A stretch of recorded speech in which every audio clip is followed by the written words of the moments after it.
Hello all and welcome to my channel Avantika's astro health. और आज का टॉपिक है शुक्र की महादशा के टाइम पे मुझे शुक्र से रिलेटेड चीज़ों को, शुक्र से रिलेटेड एलिमेंट्स को भोगने का मौका क्यों नहीं मिल रहा है। ये एक बहुत ही कॉमन क्वेश्चन है जो कि बहुत बार मुझसे कई सारे लोगों ने पूछा है कि मेरी शुक्र की महादशा चल रही है और मुझे शुक्र से रिलेटेड एलिमेंट्स, उसकी जो कारक वस्तुएं हैं, उसकी जो जिन चीज़ों पे उसका आधिपत्य है, उसको भोगने में मुझे प्रॉब्लम्स फेस करनी पड़ रही हैं या फिर मैं उसका भोग नहीं कर पा रहा हूँ। और ऐसा क्यों हो रहा है?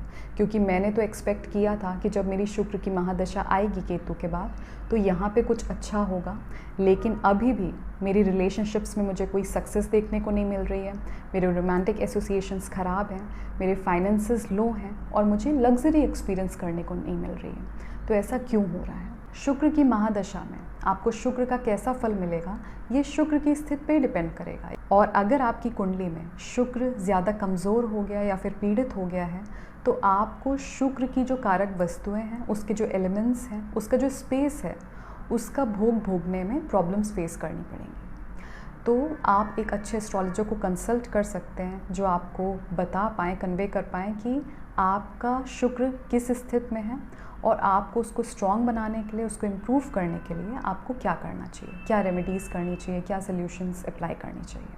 कुछ सिचुएशंस में शुक्र अपनी महादशा में स्टार्टिंग पीरियड में एक नेगेटिव रिजल्ट ऑफर कर सकता है और कुछ टाइम के बाद जाकर वो अपना पॉजिटिव रिजल्ट देना स्टार्ट करता है।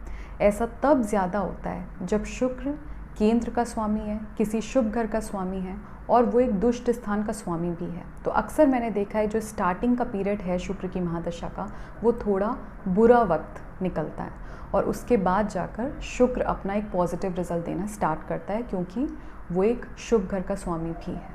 अगर शुक्र की महादशा के टाइम पे आपको अपनी रिलेशनशिप्स में कांस्टेंट फेलियर देखने को मिल रहा है तो इसका सिंपल मतलब ये है कि आपको अपनी शुक्र की एनर्जी को बैलेंस करना है, आपको उसको इम्प्रूव करना है।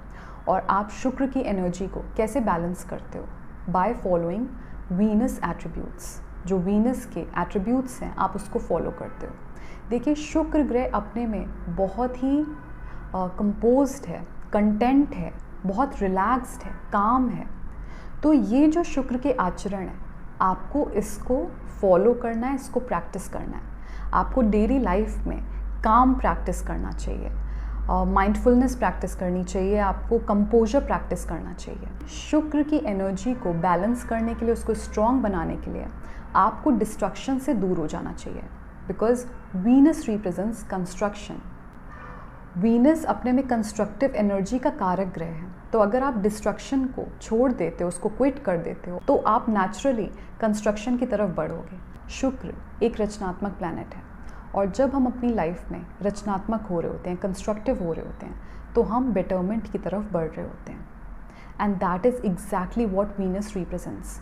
Venus is highly constructive in nature. It doesn't support or even like destruction of any sort. तो अगर आपको ऐसा लगता है कि शुक्र की महादशा में आपकी पर्सनल लाइफ इम्प्रूव ना होकर उल्टा ख़राब हो गई है, तो आपको अपनी कंस्ट्रक्टिव एबिलिटी को पहचानना चाहिए, उससे जुड़ना चाहिए और उसको इम्प्रूव करने की कोशिश करनी चाहिए। क्योंकि अगर शुक्र आपकी पर्सनल लाइफ में आपको एक बैड रिजल्ट दे रहा है अपने ही टाइम पीरियड में, अपनी महादशा में, इसका सीधा मतलब ये है कि आपको अपनी एनर्जी बैलेंसिंग पे ध्यान देना है। जब आपकी इनर एनर्जी बैलेंस होगी तभी आपको अपनी बाहरी दुनिया में उसका एक पॉजिटिव रिजल्ट देखने को मिलेगा। और अगर आप इस बात को समझ पाते हो, इसको इम्प्लीमेंट कर पाते हो, तो शुक्र से जुड़े जो भी फल हैं उसमें आपको एब्सोल्युटली एक इम्प्रूवमेंट देखने को मिलेगा। देखिए, शुक्र अपने में डिज़ायर है, इच्छा है, और नो मैटर आपका शुक्र कितना भी स्ट्रॉन्ग क्यों ना हो, लेकिन आपकी सारी इच्छा कभी भी पूरी नहीं हो सकती। No matter how lucky you are, लेकिन आपके सारे डिज़ायर्स कभी भी फुलफ़िल नहीं हो सकते। तो शुक्र क्योंकि डिज़ायर रिप्रेजेंट करता है तो उसके फुलफ़िलमेंट में हमेशा एक गैप होगा। तो अगर आपकी शुक्र की महादशा में आपको शुक्र का एक बेनिफिट देखने को नहीं मिल रहा है तो आपको उस एनर्जी में नहीं होना चाहिए कि अगर मेरी इच्छा पूर्ति नहीं हुई, अगर मेरा डिज़ायर फुलफ़िल नहीं होता है तो मैं सैड हो जाऊँगा, डिप्रेस हो जाऊँगा, डिस्ट्रक्टिव हो जाऊँगा। अगर आप उस जोन में चले जाते हो और आप वहाँ से निकल नहीं पा रहे हो, बहुत कुछ लोगों को बहुत टाइम लग जाता है किसी एक्सपीरियंस को भुलाने में या अपने आप को पॉजिटिव बनाने में, तो अगर आप एक नेगेटिव एनर्जी में चले जाते हो तो शुक्र वैसे भी आपको कुछ हेल्प नहीं कर पाएगा, क्योंकि शुक्र की जो एनर्जी है वो अपने में सबसे ज़्यादा पॉजिटिव है। वो परम शुभ ग्रह है, जितने भी शुभ ग्रह हैं उसमें सबसे ज़्यादा पॉजिटिव शुक्र को माना है। तो शुक्र अपने में इतना पॉजिटिव है, तो अगर आप पॉजिटिव एनर्जी में ट्यून इन नहीं करोगे तो शुक्र आपको कभी भी अपना एक अच्छा फल नहीं देगा।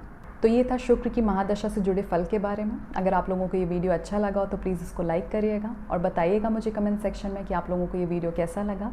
मिलते हैं बहुत जल्दी एक नए टॉपिक के साथ। Please take good care of yourself.